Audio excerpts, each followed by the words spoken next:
como que eu diagnostico uma DTM muscular?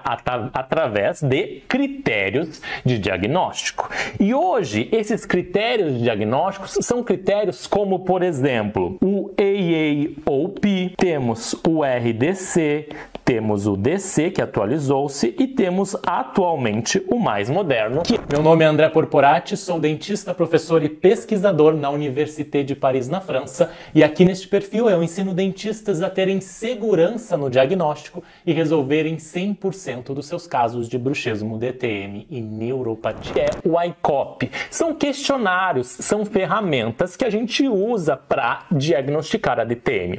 Obviamente, são questionários internacionais, em inglês, e muitas vezes ele é meio difícil de ler. São mais de 60 páginas, tem vários testes que tem que fazer, certo? Então, o que a gente vai fazer? A gente vai organizar esses critérios diagnósticos aqui em passo a passo diagnóstico. Quem que fez isso? E no caso fui eu, que eu estou organizando isso para vocês aqui. Se você quer saber mais sobre esse assunto, escreva bruxismo aqui nos comentários para receber uma aula completa sobre esse assunto.